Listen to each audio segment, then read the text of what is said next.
আইনজীবী হিসেবে কিছু কথা এক্ষুনি এই মুহূর্তে ওপেনলি রাখা যাবে না, রাখা উচিত হবে না।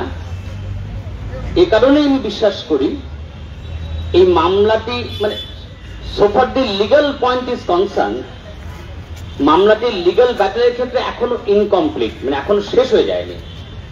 আমি জানি না আপনারা এক্ষুনি রিভিউ পিটিশন করে ফেলেছেন কিনা বা ফেলতে যাচ্ছেন কিনা, এই বিষয়টা বিস্তারিতভাবে আমি অফিসিয়ালি জানি না।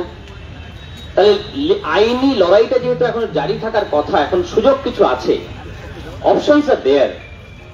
সো আমি এটা এক্ষুনি কন্ট্রোল করতে পারছি না। বলে আমি একটি কলেজে পড়াইও বটে, ভিজিটিং সঙ্গে তাকে একটু প্রশ্ন করতে ইচ্ছে করে। আমি একটি মানবাধিকার কর্মীও বটে। সামনে পেলে এই মামলা সংক্রান্ত প্রশ্নে আপনাদের সবার সামনে যদি জিজ্ঞেস যদি করতে 100 জন অপরাধী ছাড়া পেয়ে যেতে পারে, একজন নিরপরাধ ছাড়া যেতে পারে না, একজন নিরপরাধ সাজা পেতে পারে না, এই হচ্ছে জুরিসপ্রুডেন্সের কথা, আইনের বেসিক কথা। এটা পশ্চিমবাংলার কথা নয়, এটা ভারতবর্ষের শুধু কথা নয়। জুরিসপ্রুডেন্সের ইতিহাস, সভ্যতার যাত্রাপথের দীর্ঘ ইতিহাস, সভ্য গণতান্ত্রিক দেশে দেশে এই জুরিসপ্রুডেন্সকে মান্যতা দেয়া হয়, তা সে ওয়েস্টার্ন কান্ট্রি হোক আর আমাদের দেশেই হোক। যে তথাকথিত প্রগতিশীল আইনজীবীরা, আমার আগে থেকে কথাটা বলছি, তিনি আইনজীবী, আমি তারই স্বজাতি, আমি সেই অর্থে তারই কলিগ। বিভিন্ন সভামঞ্চে এই তত্ত্ব, এই বক্তব্য, বক্তৃতা দেন তিনি, তারা দেন এবং হাততালি করুন। আবার সুপ্রিম কোর্টের প্রাঙ্গণে দাঁড়িয়ে, কলকাতা হাইকোর্টের প্রাঙ্গণে দাঁড়িয়ে জজেসের সামনে দাঁড়িয়ে বলছে যে এন্টায়ার প্রসেস ইজ এরিয়াস, তাই সবাই চাকরি করে যেতে হবে। আমার মনে হয়, আমি বিশ্বাস করতে ভালোবাসি, তিনি যে রাজনৈতিক দলে, আমি নিশ্চয়ই কোন রাজনৈতিক দল ভালো মন্দ এই কথা বলতে এখানে আসেনি, তিনি যে বিশেষ রাজনৈতিক দলের সাংসদও বটে, প্রগতিশীল বামপন্থী দলের সাংসদ। বিশ্বাস করুন, আজকে যদি কোন সমাজবাদী পার্টির কোন সাংসদ তথা আইনজীবী যদি এই কাজটা করতেন, আপনাদের পথে বসাতেন, আমার কোন আপত্তি থাকতো না। যদি দক্ষিণপন্থী, প্রতিক্রিয়াশীল দক্ষিণপন্থী দলের একজন সাংসদ তথা একজন রাজনৈতিক নেতা তথা আইনজীবী করতেন, আমার আপত্তি ছিল না। আমার আপত্তিটা সেখানেই, তিনি প্রগতিশীল কথা বলেন। ভারতবর্ষের সংবিধান নিয়ে তার অনেক লম্বা চড়ে বক্তব্য শুনেছি আমি। তাতে এই যে জুরিসপ্রুডেন্সের যে বেসিক কথাটা, এটা তিনি তার এই মামলা লড়বার প্রক্রিয়াতে তিনি তা প্রয়োগ করলেন না। আমার এটা আপত্তির জায়গা। যাই হোক, আমার মূল প্রথম যে নাগরিক হিসেবে কথাটাই আছে, এখানে আপনারা রাস্তায় বসে আছেন। যেদিনই জাজমেন্টটা হলো, এই মামলার গোটা প্রক্রিয়ায় নীলকান্ত ঘোষ যে সংগঠন করেন, আমি সেই সংগঠন আইনজীবী হিসেবে সুপ্রিম কোর্টে একেবারে গোড়া থেকে মামলায় ছিলাম। আমি প্রতিদিন ছিলাম, প্রতিটি হিয়ারিং এ ছিলাম, গোটা প্রক্রিয়ার সঙ্গে আমি ইনভলভ আমার মতো করে। আমরা বুদ্ধি পরামর্শ দিয়ে আমরা কন্ট্রিবিউট করার চেষ্টা করেছি। সিনিয়র অ্যাডভোকেট প্রতীক ধর লড়েছেন। এখন একটা কথা মাথায় রাখতে হবে, এখানে কোনো ব্যক্তি, কোনো এক্স ওয়াই জেড কোনো অ্যাডভোকেট, তিনি কতটা ভালো আর্গুমেন্ট করতে পেরেছেন কি পারেননি, এটা শুধু বড় মানে শুধু বিচার্য বিষয় নয়। আমি যেহেতু প্রথমেই বলে নিয়েছি, আমার প্রথম বক্তব্যটা একজন নাগরিক হিসেবে বক্তব্য। ভারতবর্ষের সুপ্রিম কোর্টের এই যে এই মামলা যে রায় হলো, অত্যন্ত বেদনাদায়ক যে রায় হলো, তাতে মানে হাজার হাজার প্রশ্ন, শত শত প্রশ্ন আমাদের নাগরিক সমাজে রয়ে গিয়েছে। যে প্রক্রিয়া বিচার ব্যবস্থাটা হলো, মামলার শেষ দিন chief justice, honourable chief justice উঠে যাচ্ছেন কোর্ট ছেড়ে, যে বডি ল্যাঙ্গুয়েজে উঠে যাচ্ছেন, এত স্বাধীন ভারতবর্ষের নাগরিক হিসেবে তা মানতে পারি না, হয় না। আমি দেখিনি কখন এটা। মানে যেভাবে এই মামলাটা হিয়ারিং হওয়ার কথা ছিল, পয়েন্ট টু পয়েন্ট যেভাবে আনসার হওয়ার কথা ছিল, একটা ভাবুন, 5খানা 6খানা ভলিউম হয়েছে মামলার, রায় 41 পাতার রায়, কেন হলো না? প্রত্যেকটি পয়েন্টে চিফ জাস্টিসের উত্তর করার কথা ছিল এখানে, কিন্তু কিভাবে কেন আকস্মিকভাবে গোটা ব্যবস্থা যারা মানে দুর্নীতির বিরুদ্ধে লড়তে গেলেন প্রগতিশীল নেতারা, প্রগতিশীল আইনজীবীরা, তথাকথিত আইনজীবীরা, জুডিশিয়ারির মধ্যে রাজ্য সরকারের ভূমিকা, মানে সমস্ত শক্তিটাই চলে গেল আপনাদের বিরুদ্ধে প্রতিকূলতার দিকে। রাজ্য সরকারের বিরুদ্ধে প্রশ্ন করতে ইচ্ছে করে। আজকে যখন মাস্টাররা মার খেলেন, আমি সেদিন কলেজে স্টাফ রুমে ছিলাম, আমার বন্ধুরা বলেছে কি বিভৎস পিটিয়েছে। মিনিমাম মানবিকতা থাকলে এটা করতে পারে।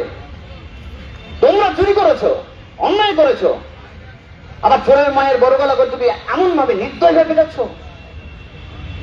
তোমার তো মাস্টারদের সামনে নতুন হয়ে ক্ষমা চাওয়ার কথা তোমার, তা না করে তুমি আজকে এরকমটা করলে।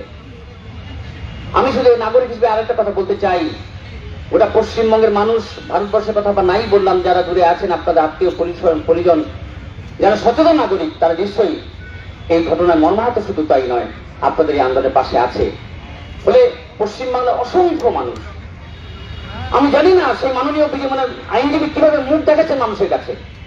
আমি এ পর্যন্ত যতজন মানুষের কাছে গেছি, না যারা মানে যারা যোগ্য ক্যান্ডিডেট, যারা টাকা দেয়নি, যারা দুর্নীতি করেনি, তাদের চাকরি চলে যাবে বরং এটা হয় কখনো?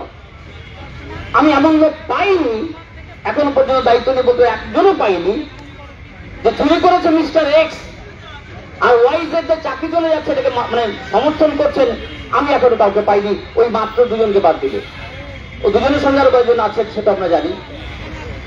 রাত 4টার সময় উঠে তিনি লাইভ করছেন, আমি অবাক হয়ে গেছি। আইনজীবী রাত 4টার সময় লাইভ করছেন, চিৎকার করছেন, মানে এই জন্য আপনাদের বিরুদ্ধে একটা জেহাদ ঘোষণা। চুরি করেছেন কারা, টাকা খেয়েছেন কে, যোগ্য অযোগ্যের সেগ্রিগেশন লিস্ট কার দেওয়ার কথা, প্রতিবাদ হওয়ার কথা কার বিরুদ্ধে, আর লড়াই ঘোষণা করছে তারা কার বিরুদ্ধে। আমি সেটা আইনজীবী হিসেবে যে দু একটা কথা বলে শেষ করবো, নিশ্চয় পরে বক্তারা রয়েছেন। আমি এ কথা সচেতন ভাবে আপনাদের সকলের কাছে বিনম্র ভাবে রাখছি। আইনজীবী হিসেবে আমি এখনো বিশ্বাস করি এ কথা সত্য, পশ্চিমবাংলার শিক্ষক আন্দোলনের ইতিহাসে, শিক্ষক নিয়োগের ইতিহাসে এইরকম বড় বিপর্যয় আমি যতটুকু পশ্চিমবাংলার সামান্য ইতিহাস জানি তাতে হয়তো হয়নি। এইরকম বিনোদীর ঘটনার ক্ষেত্রেও হওয়া সত্ত্বেও আইনি লড়াইয়ের ক্ষেত্রে, আইনি লড়াইটাতে আপনারা এখনই মাননীয় মাস্টারমশাই বলছেন, আমার খারাপই লাগছে যে আমরা হতাশ, আমরা দিশেহারা। আপনারা মাস্টারমশাই মানুষ, আমিও পেশায় অন্য অর্থে এক মাস্টারমশাই সত্তা আমারও আছে। আমি আপনাদের সকলকেই স্বনির্বন্ধ অনুরোধ করব, রাস্তার আন্দোলনকে আরো শক্তিশালী করতে হবে। নিশ্চয়ই করছেন, করবেন, তাই যারা রাস্তায় বসে আছেন আপনারা, কিন্তু আইনি লড়াইটাকে এখনো শেষ করবেন না। এখনো যতটুকু সুযোগ আছে, আমি মনে করি, বিশ্বাস করি, এখনো ভারতবর্ষের বিচার ব্যবস্থা পবিত্র বিচার ব্যবস্থা, আমি বিশ্বাস করি না বিচার ব্যবস্থার প্রতি আমার আস্থা নেই। নিশ্চয় আছে, 100% আছে, কিন্তু সমস্ত ক্ষেত্রেই মানে অনেক ক্ষেত্রে, অসংখ্য ক্ষেত্রে অপরাধীরা বেকসুর খালাস হয়, আবার মানে যারা সেই অর্থ নির্দোষ তারাও সাজা পায়। এটা দেখেছি আমরা সবাই, আমরা দেখি। আমি বিশ্বাস করি যে এখনো যে রিভিউ পিটিশন করার যে সুযোগ আপনাদের কাছে আছে, আপনারা রিভিউ পিটিশনটা করুন, ভালো করে করুন। এইরকম একটা ওপেন ফোরামের যারা নেতৃবৃন্দ আছেন, আমি সামান্য যে আমার অভিজ্ঞতা যে জানি, এখন নানা মুনি নানা মত থাকবে। কেউ বলবে রিভিউ পিটিশন এই পয়েন্টটা ফাইল করো, ওটাকে সাইড করো, বা এটা দিতে হবে, ওটা দিতে হবে। অসংখ্য মানুষ বলবেন, নিশ্চয় সকলের কাছ থেকে শুনবেন, ছাত্রের মতো হয়ে শুনবেন, সবার কাছ থেকে শুনবেন। শুনবার পরে অতি দ্রুত যুদ্ধকালীন তৎপরতায় রিভিউ পিটিশন ফাইল করবার জন্য প্রস্তুত হন। মানে আগামীকাল ফাইল করতে বলছি না, এখানে অনেকগুলো প্যারামিটার আছে। একটা উল্লেখ করে যাই, মাননীয় প্রধান বিচারপতি রিটায়ারমেন্ট আসন্ন, এরকম অনেকগুলো প্যারামিটার থাকে আমাদের। আমি জাস্ট একটা টাচ করে গেলাম। আমি আইনি কোনো মানে কোনো কথা এখানে ব্যাখ্যা করব না। আমরা যতটুকু এই অর্ডার করেছি, আমাদের সিনিয়র অ্যাডভোকেটদের সঙ্গে কথা হয়েছে, সুপ্রিম কোর্টে কথা হয়েছে, রাজ্যেরও যারা সিনিয়র অ্যাডভোকেট, যারা দাদা স্থানীয়, বন্ধুস্থানীয় সিনিয়র যারা রয়েছেন, যারা সেই অর্থে সত্যিই তারা মানে এই সাবজেক্টে যাতে দখল আছে, ফলে এই সাবজেক্টটাতে যারা চর্চা করেন, মামলাটা আপনারা হেরেছেন কথা সত্য, কিন্তু এখানে সবটা শেষ হয়ে যায়নি। আমি মাস্টারমশাইকে অনুরোধ করবো, সবাইকে অনুরোধ করবো, সত্যি না তো সামনের সাথে দাঁড়িয়ে মার খাচ্ছেন, লড়ছেন, মানে যেভাবে মার খেয়েছেন দেখে সত্যি চোখে জল রাখা যায় না। সবাই অনেকে মার খেয়েছেন, নিশ্চয়ই কয়েকজন মার খেয়েছেন তা নয়, যারা নেতৃত্ব দিচ্ছেন তাদেরকে সাহায্য করুন, তাদের পাশে থাকুন, কনস্ট্রাকটিভ সমালোচনা করুন, মানে মানে উপযুক্তভাবে অর্থ সমস্ত সহ সমস্ত উদ্দীপনা উৎসাহ দিয়ে থাকুন। আপনারা হতাশ সেদিন হন, আমি বলছি, যেদিন দেখা যাবে যে কিউরিটি পিটিশনে গিয়ে আপনারা পরাজিত হয়েছেন বা রাজ্য সরকার দেখা যাচ্ছে কিছু করলো না, সেদিন হতাশ হন। তার আগে হতাশ হলে কিন্তু আপনারা ক্ষতিগ্রস্ত হবেন। আমি একটি সাধারণ আইনজীবী হিসেবে শিক্ষার আইনটাই নিয়ে আমার কাজ। আমি বলে যাচ্ছি যে আপনাদের যে কোনো দিন যে কোনো প্রয়োজনে 24 ঘন্টা আমাকে পাবেন, আমি আপনাদের পাশে আছি, সাহায্য করব।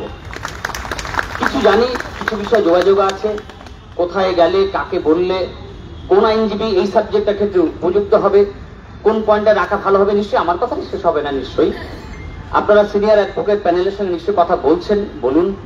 সকলের মতামতের প্রেক্ষিতে গণতান্ত্রিক প্রক্রিয়ায় আবার যাতে করে রিভিউ পিটিশনটা ভালো করে ফাইল করা যায়। এই রিভিউ পিটিশনের পক্ষে বিপক্ষে, কিউরিটি পিটিশনের পক্ষে বিপক্ষে যুক্তি আছে, সেটা আমি এই ওপেন ফোরামে রাখছি না, রাখার কথাও নয়। এগুলো নিয়ে নিশ্চয়ই পরে কথা হবে। আপনাদের এই লড়াই জারি থাকুক। আশা করব আপনারা এই লড়াইতে জয়ী হবেন, আইনি প্রক্রিয়াতে জয়ী হবেন। আর পাশাপাশি একটা প্রশ্ন, আজকে আমি একটি লিগাল কনফারেন্স ছিল, ম্যাডাম এখানে আছেন হয়তো, তিনি আমার প্রশ্ন করেছিলেন যে আমরা কোন কোন দাবিগুলো রাজ্য সরকারের কাছে রাখলে পরে যে দাবিটা রাজ্য সরকার যদি মানে তাহলে আমরা লিগ্যাল প্রক্রিয়া আমাদের সাহায্য করতে পারে। কোশ্চেন আমার খুব ভালো লেগেছিল। বলে সেইগুলো আপনারা যে রাস্তার লড়াইয়ের আন্দোলনের দাবিটাও কি রাখবেন, সেটাও টু সাম এক্সটেন্ট আপনারা আপনাদের যে নির্বাচিত আইনজীবীদের সঙ্গে পরামর্শ করেই করবেন। এই গুটি কয়েক কথা বলে আপনাদের লড়াইয়ে নিজেকে শরিক হিসেবে ঘোষণা করে আপনাদের লড়াইয়ে আছি বলে এবং এই লড়াইতে আপনাদের সার্বিক সাফল্য কামনা করে আমি আমার সংক্ষিপ্ত বক্তব্য এখানে শেষ করছি। ধন্যবাদ।